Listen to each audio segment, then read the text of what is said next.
Hello बच्चों, let's read this question. The question says 100 cells each of EMF 5 volt and internal resistance 1 ohm are to be arranged so as to drive maximum current in a 25 ohm resistance. Each row is to contain equal number of cells. The number of row should be, first option is 2, second option is 4, third option is 5 and the fourth option is 10. तो इस question को solve करने से पहले कुछ की concept यहाँ पे डिस्कस करते हैं। की कंसेप्ट यहाँ पे ये कंसीडर करते हैं n नंबर ऑफ सेल्स हैं, n number of identical cell हैं। यहाँ पे सब सीरीज कॉम्बिनेशन में यहाँ पे क्या है, कनेक्टेड हैं। ये n नंबर ऑफ क्या हो गए, आइडेंटिकल सेल हो गए। और ये सब कैसे कनेक्टेड है, यहाँ पे सीरीज कॉम्बिनेशन में कनेक्टेड है। ये n नंबर ऑफ सेल हो गए। अब यहाँ पे जितने भी सेल हैं सबका ईएमएफ क्या है, सेम है।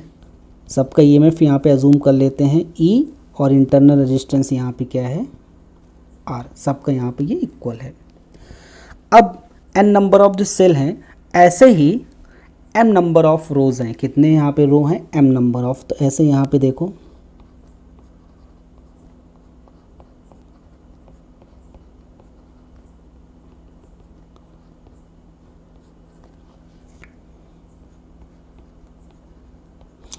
यहाँ पे m नंबर ऑफ रोज़ यहाँ पे ऐसे पैरेलल कॉम्बिनेशन में यहाँ पे कनेक्ट कर दिए गए हैं। ये पैरेलल कॉम्बिनेशन सबको क्या कर दिया गया है, कनेक्ट कर दिया गया है। तो ऐसे टोटल कितने रोज़ हैं, ऐसे m नंबर ऑफ रोज़ यहाँ पे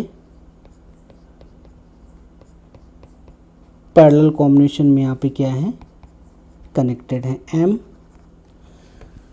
तो अब इन सब के कॉम्बिनेशन को किससे कनेक्ट किया कर दिया गया है, यहाँ पे एक एक्सटर्नल रजिस्टर से यहाँ पे कनेक्ट किया गया है, जो हो गया एक एक्सटर्नल रेजिस्टेंस कैपिटल R से। तो ये करंट यहाँ से ड्रॉ करेगी I। तो इस कॉम्बिनेशन से जो एक्सटर्नल रेजिस्टेंस है यहाँ पे कितना करंट ड्रॉ करेगा, I। तो बाई ओम्स लॉ I की जो वैल्यू हो जाएगी वो हो जाएगी नेट ईएमएफ। क्या हो जाएगा, net EMF divide by capital R plus R net, यानी नेट इंटरनल रेजिस्टेंस। अब यहाँ पे अगर हम नेट ईएमएफ की बात करें, किसकी बात करें, नेट ईएमएफ की, तो यहाँ पे पहला जो सेल है उसका ईएमएफ यहाँ पे मैंने कितना अजूम किया है, कैपिटल E। दूसरे का कितना हो जाएगा, कैपिटल E। तीसरे का कितना हो जाएगा, कैपिटल E। ऐसे n नंबर ऑफ सेल यहाँ पे सीरीज कॉम्बिनेशन में कनेक्टेड हैं और सब की पोलैरिटी यहाँ पे क्या है, इक्वल। तो यानी नेट ईएमएफ कितना हो जाएगा यहाँ पे, n इंटू E। अब ये सब पैरेलल में कनेक्टेड हैं, तो पैरेलल में जो ईएमएफ होता है वो क्या होता है, सेम। उसके बाद यहाँ पे कैपिटल R हो गया। अब हम R नेट यहाँ पे कैलकुलेट करते हैं। क्या कैलकुलेट करते हैं, R नेट। अगर हम R नेट की यहाँ पे बात करें तो पहले सेल का इंटरनल रेजिस्टेंस कितना, स्मॉल r, दूसरे सेल का भी स्मॉल r, तीसरे सेल का स्मॉल r, और जो सबसे लास्ट नंबर का सेल है उसका भी इंटरनल रेजिस्टेंस कितना है, स्मॉल r। यानी सीरीज कॉम्बिनेशन में कनेक्टेड हैं, तो R प्लस R ऐसे n नंबर ऑफ हैं। टोटल कितना हो जाएगा यहाँ पे, NR। कितना हो जाएगा, n इंटू R। अब ऐसे ही यहाँ पे जो स्मॉल r है यहाँ पे, ऐसे यहाँ पे m नंबर ऑफ रजिस्टर किस में कनेक्टेड हैं, पैरेलल कॉम्बिनेशन में। कैसे कनेक्टेड हैं तो यहाँ से अगर पैरेलल कॉम्बिनेशन में m नंबर ऑफ इस इंटरनल रेजिस्टेंस यहाँ पे कनेक्टेड हैं, तो हम लोग यहाँ पे किससे डिवाइड कर देंगे, स्मॉल m से। तो ये आ जाएगा m n e divide by यहाँ पे कितना हो जाएगा, m r plus n r। तो ये जो मिक्स्ड ग्रुपिंग है सीरीज एंड पैरेलल की, जब इसको एक्सटर्नल रजिस्टर कैपिटल R से कनेक्ट किया गया है, तब ये कैपिटल R यहाँ पे जो करंट ड्रॉ करेगा उसका फॉर्मूला हो जाएगा यहाँ पे ये हो गया। I is equal to small n capital E divide by small m into capital R plus small n two R। ये यहाँ ये सिस्टम से यहाँ पे ये कॉम्बिनेशन से कैपिटल R ये करंट ड्रॉ करेगा। अब इसकी कंसेप्ट की हेल्प से अब हम क्वेश्चन को यहाँ पे सॉल्व करते हैं। अब यहाँ पे क्वेश्चन में कह रहा है कि मैक्सिमम करंट यहाँ पे ड्रॉ करना चाहिए। Solution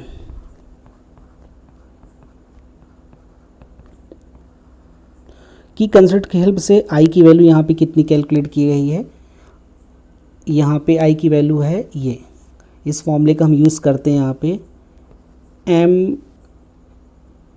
MNE divide by M capital R plus small n R। तो अगर यहाँ पे हमें मैक्सिमाइज करना है करंट को, क्या करना है यहाँ पे मैक्सिमम करंट यहाँ पे कैलकुलेट करना है, तो उसके लिए यहाँ पे सबसे पहले MR प्लस NR की वैल्यू यहाँ से कैलकुलेट करेंगे। स्क्वायर हो जाएगा इसका MR whole square plus NR whole square plus 2MR into NR, या इसको यहाँ से हम लोग लिख सकते हैं MR प्लस NR का होल स्क्वायर इक्वल टू, इसको यहाँ पे इस टर्म को लिखा जा सकता है MR माइनस NR का whole square plus 2MR NR plus 2MR into NR, या इसको हम लिख सकते हैं MR minus NR whole square plus 4MR into NR, ये आ जाएगा रूट में, क्या आ जाएगा ये रूट में, ये MR प्लस NR की वैल्यू आ गई।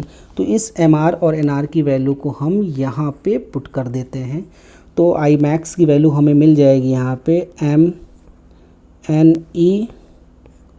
डिवाइड बाई I की वैल्यू यहाँ से मिल जाएगी हमें MR माइनस NR का whole square plus 4MR into NR। या अगर हमें मैक्सिमम करंट चाहिए, क्या चाहिए maximum current, for maximum current, तो यहाँ से हमें इस टर्म को क्या करना पड़ेगा, ज़ीरो करना पड़ेगा। तो यहाँ से हम क्या कर देंगे इसको MR minus NR equal to, यहाँ पे हो जाएगा ये रूट में था, तो MR minus NR equal to यहाँ से हो जाएगा ज़ीरो, ये कैपिटल R की वैल्यू आ जाएगी यहाँ पे NR divide by small m। तो स्मॉल m हमें यहाँ पे क्वेश्चन में क्या करना है, कैलकुलेट करना है, यानी कितने रोज़ यहाँ पे होने चाहिए, स्मॉल m की वैल्यू यहाँ पे कैलकुलेट करना है। तब यहाँ से जो स्मॉल m की वैल्यू हमें मिल जाएगी, स्मॉल n की वैल्यू यहाँ पे क्वेश्चन में कितना दिया है 100 सेल, यहाँ पे टोटल कितने सेल कनेक्टेड है 100, तो यहाँ से ये आ गया 100, और स्मॉल r की वैल्यू यहाँ पे क्वेश्चन में दिया है 1 ओम, यानी इंटरनल रेजिस्टेंस कितना है 1 ओम, तो यहाँ से r की वैल्यू हो गई 1 डिवाइड बाई कैपिटल R कितना है यहाँ पे 25, यानी 25 एक्सटर्नल रेजिस्टेंस यहाँ पे कितना पुट कर देंगे यहाँ पे 25, तो ये आ जाएगा 4। So final answer is small m equal to 4। तो यहाँ पे कौन सा ऑप्शन यहाँ पे करेक्ट हो गया, सेकंड ऑप्शन यहाँ पे करेक्ट हो गया। Hope you understood it well, best of luck.